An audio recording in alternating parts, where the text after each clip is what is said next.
안녕하세요. 저는 5조의 발표를 맡게 된 최예림이라고 합니다. 5조의 구성원은 김만기와 최예림입니다. 저희는 졸업작품으로 동양마켓을 개발하게 되었는데요. 발표 시작하도록 하겠습니다. 우선 개발 배경을 살펴보자면 에브리타임이라는 어플리케이션에 중고거래 관련 불편함이 존재하였고 저희는 이 문제를 해결하고자 중고거래 사이트를 분석하여 장점을 접목시킨 교내 중고거래 사이트를 제작하고자 합니다. 에브리타임은 대학생의 대표 어플리케이션입니다. 대학교의 전반적인 학업 관리 및 익명 커뮤니티를 통해 소통을 할 수 있기 때문인데요. 같은 캠퍼스 내 학생들이 쉽게 접근할 수 있어 여러 게시판에 다양한 목적을 가진 글들이 올라옵니다. 새 학기가 시작되면 흔하게 중고거래 요청글을 볼 수 있습니다. 그러나 해당 어플리케이션은 중고거래가 목적이 아니기 때문에 거래하는 데 불편함이 분명히 존재하고 저희는 이 불편함을 해결하고자 이 서비스를 기획하게 되었습니다. 유사 어플리케이션으로 당근마켓이 있는데요. 실제 매물을 웹사이트에서 확인할 수 있습니다. 서비스를 이용하시려면 모바일 어플리케이션을 사용해야 한다는 단점이 있었지만 편리한 UI UX와 직거래 기반이라는 장점이 있습니다.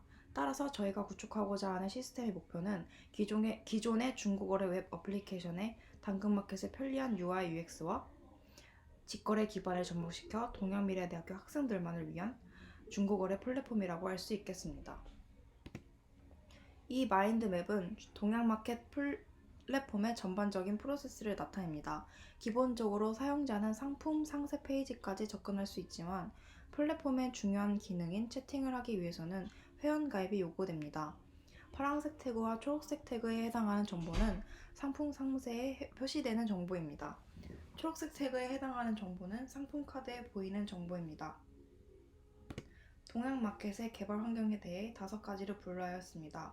첫 번째로 서버인데요. 비용이 최소한으로 발생하는 방법을 선택해야 합니다. 하지만 불안정한 컴퓨팅 파워를 쓰지 말아야 합니다. 이에 대한 해답은 AWS 클라우드 플랫폼입니다.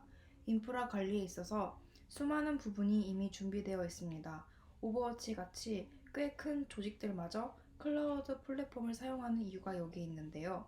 서버 시스템 엔지니어 여러 명이 비싼 서버실을 대신 운영해주는 수준이기 때문입니다.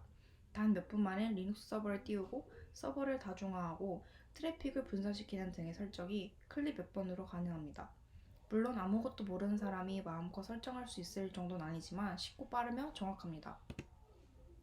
AWS 프로젝트 시작 단계이므로 트래픽이 적고 얼마나 늘어날지 예측이 불가능합니다. 트래픽의 양에 따라 서버의 스케일을 변동시키는 것에 도움을 받을 수 있어야 하기 때문에 오토 스케일링을 기본으로 지원해주는 람다를 사용하겠습니다.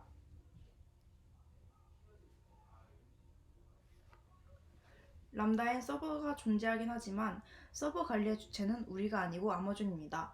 이는 아마존에서 관리하는 뛰어난 가용성을 가진 인프라에서 동작하기 때문에 코드에 문제가 있는 것이 아니라면 API가 죽을 일이 거의 없다는 것입니다. 람다를 통해서 서버리스 어플리케이션을 만들게 된다면 단순히 함수들을 작성하는 것뿐만이 아니라 해당 어플리케이션에서 필요한 아키텍처들을 설정해 주어야 하는데요. 이는 수동으로 하나하나 직접적으로 하기에는 꽤나 번거로운 일입니다. 이런 상황에서 서버리스를 사용하면 매우 간단하게 애플리케이션을 만들고 배포할 수 있습니다. 배포라는 과정은 불필요한 반복 작업입니다. 우리가 만들고 있는 웹 어플리케이션의 경우 기능 추가나 버그 패치 등 어떤 단일 작업 하나를 완료한 후 테스트하고 문제가 없다면 배포합니다. 단일 작업과 테스트 코드 작성은 개발자의 영역이지만 테스트와 배포는 자동화를 시킬 여지가 있습니다. 관리 포인트가 여기저기에 분산되어 있으면 관리하기 불편합니다. 그래서 되도록 AWS 내에서 모두 해결할 수 있도록 아마존 클라우드 코드 빌드를 사용하겠습니다. 다음은 클라이언트 소개를 하겠습니다. 지금 보시는 사진은 동양마켓 디자인 초안입니다. 서비스를 이용하는 클라이언트는 웹 브라우저에서 도메인 주소를 통하여 접속이 가능합니다. 데이터베이스 관리 시스템은 우리가 개발하려는 것을 포함해 대부분의 서비스는 스키마가 유동적인 경우가 거의 없기 때문에 강계형 데이터베이스인 MySQL을 선택하였습니다. 마지막으로 프로젝트에서 사용할 관리 도구를 소개하겠습니다. 관리 도구는 총 5가지 분야로 나눴습니다. 첫 번째로 이슈 관리 도구인 노션이 있습니다. 노션은 테이블, 캘린더, 페이지, 링크, 칸반 보드 등 협업에 필요한 기능들을 슬래시로 지원하고 있으며 특정 직업의 관리자를 배치할 수 있습니다. 그래서 프로젝트의 진행 상황과 특정 작업이 현재 어떤 상태인지 쉽게 알 수 있습니다. 두 번째로 버전 관리 시스템은 Git을 사용합니다. 소스 코드를 USB나 메일로 주고받는 건 엄청난 낭비일 뿐만 아니라 Git은 기존 에디터 툴들이 지원하는 되돌리기와는 차원이 다른 수준의 기록 관리를 지원합니다. 또한 두 버전의 소스 코드를 비교하는 등 이러한 일들도 가능합니다. 세 번째로 API 문서화 방식은 깃북이 있습니다. API는 수정될 여지가 있기 때문에 변경을 추적하기 쉬워야 합니다. 따라서 버전 관리 시스템으로 Git을 사용하고 있고 Git으로 관리할 수 있는 것이라면 더 좋기 때문에 깃북을 사용하겠습니다.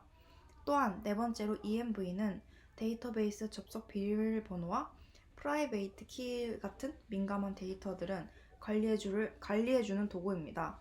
아무리 프라이베이트 리포지터리라고 하더라도 소스 코드 바깥에서 관리하는 게 좋기 때문에 ENV를 사용하겠습니다.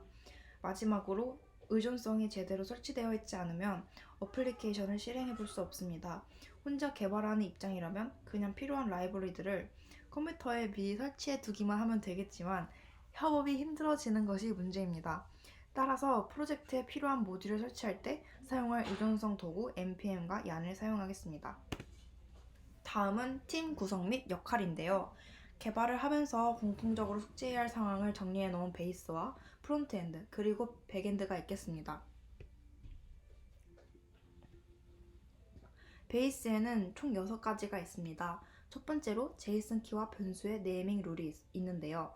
직렬화 포맷으로 제이슨을 사용하는 데 있어서 사용자의 데이터를 표현하기 위해 아이디, 패스워드, 닉네임, 이메일과 같은 키의 값들을 달아주는 것을 예로 들 수 있습니다. 이러한 키들은 사인인 데이트처럼 여러 단어가 섞이는 경우도 생깁니다. 개발자들 사이에 혼란을 막기 위해서는 이러한 이름들에 대한 표기 룰을 정해둬야 합니다.